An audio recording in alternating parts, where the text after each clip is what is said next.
বগুড়ায় অভিনব কায়দায় পাচার করা হচ্ছে ইয়াবাসহ বিভিন্ন মাদক।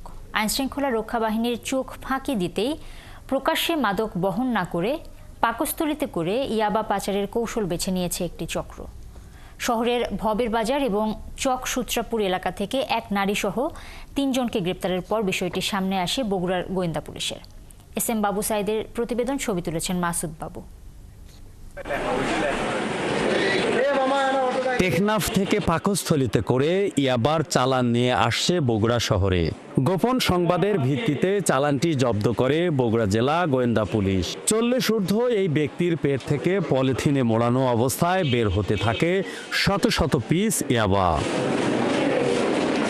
গ্রেফতার আলম জানান, পলিথিনে ইয়াবা ঢুকিয়ে কষ্টেপে পেঁচিয়ে কলার সঙ্গে মিশিয়ে 34 পোটলা ইয়াবা গিলে খান তিনি। প্রতি পোটলায় ইয়াবা 50 পিস করে 1700 পিস ইয়াবা তার পাকস্থলীতে নেন আলম। এই কাজের জন্য তার 20,000 টাকা মজুরি পাওয়ার কথা ছিল।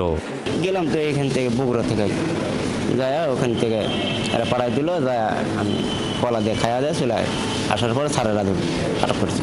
কত টাকা দেওয়ার কথা ছিল? 20,000। পুলিশ জানায়, কক্সেস বাজার থেকে রংপুরগামী বাসে চড়ে আলম পাকস্থলীতে ইয়াবা নিয়ে বগুড়া শহরের ভবের বাজার এলাকায় এসে নামেন।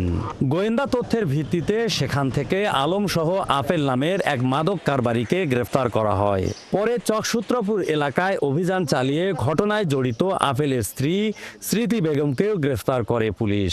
গ্রেফতারের পর আলম প্রথমে অস্বীকার করলেও একটি বেসরকারি হাসপাতালে নিয়ে এক্স-রে করার পর তার পাকস্থলীতে ইয়াবা থাকার বিষয়টি নিশ্চিত হয় পুলিশ। ডাক্তারের সহায়তায় ওখানে আমরা তার পায়ুপথ দিয়ে প্রাথমিকভাবে আমরা 13 পুটলায়, প্রতিটি পুটলায় 50 পিস করে 700 পিস ইয়াবা আমরা বের করতে সক্ষম হই। এখনো ডাক্তার চেষ্টা করছেন, বাকি তার পেটে যে ইয়াবা আছে এগুলো বের করার এখনো চেষ্টা অব্যাহত আছে।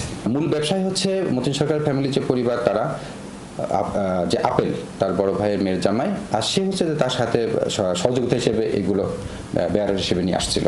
এটা আমরা প্রাথমিকভাবে এতক্ষণ জানতে পারছি। পুলিশ আরও জানায়, জুলাই আগস্ট অভ্যুত্থানে একাধিক মামলার আসামি পলাতক যুবলীগ নেতা ও বগুড়া পৌরসভার সাবেক কাউন্সিলর আব্দুল মতিনের অর্থায়নে এই কারবার চলছে। এস.এম. আবু সাইদ, 71, বগুড়া।